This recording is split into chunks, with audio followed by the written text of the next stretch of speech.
We're continuing our coverage of COVID-19, and New York State Governor Andrew Cuomo issued a statement stating that New York State's recent new coronavirus hospitalization, ICU admission, and fatality numbers are starting to suggest that the state is coming out of the peak of the outbreak.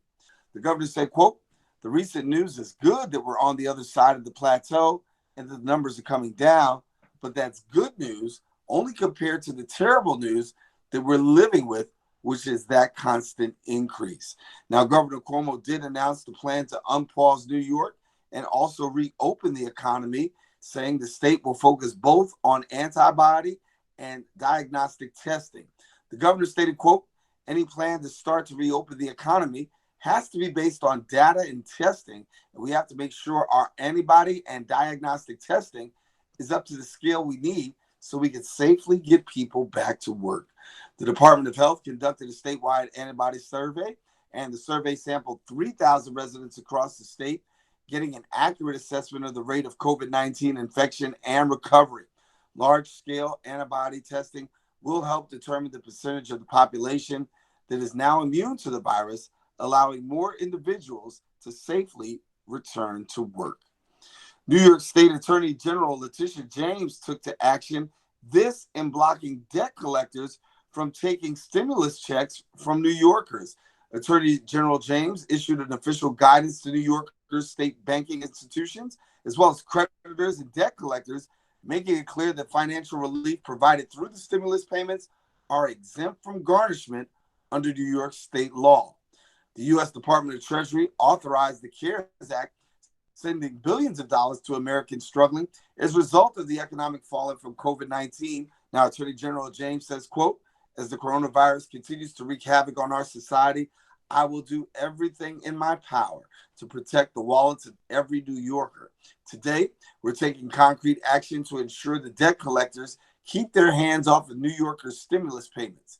Now, the official guidance makes clear that no banks and debt collectors can freeze or seize stimulus funds that are on their way to families, and any institution that violates this guidance will face swift legal action from my office. Well, in other news, Bronx students are in the midst of COVID-19, and they're dealing with the issue of technology and proper equipment. Community leaders and educators are now advocating more technology and more equipment for Bronx students. Our BronxNet reporter, Sanji Lopez, has the story. Since New York City schools shifted to distance learning in March, students are expected to join their teachers and peers virtually. But what about students in underserved communities without readily available access to technology or internet service?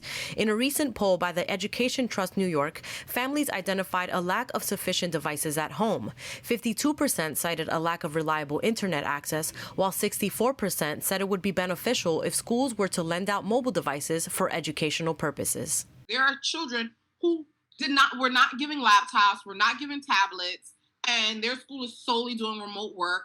When I'm hearing elected officials and folks saying like, "Oh, remote learning is going so well," I'm like, well, how are we measuring this? Unfortunately, for some of my students, there's only one device in the household and there may be several children, so they have to share amongst one another. So at times there's a challenge with staying connected with them, and also they have challenges completing some of their work. In an effort to advocate for technology and internet access in Mont Haven, teachers and students at PS 369 began special projects like writing letters to their local council members. We don't have one of those things. We will basically have nothing else to do for school because we can't go back to school because of the coronavirus.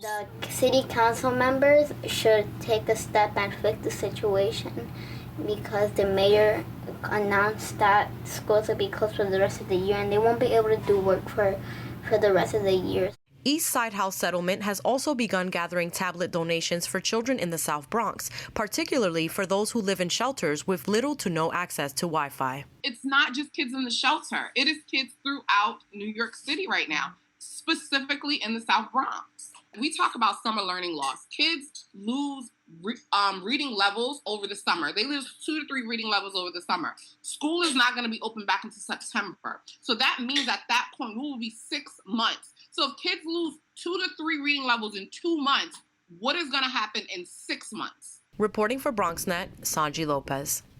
Thank you, Sanji. And we'll have more news coming up on Open right after this.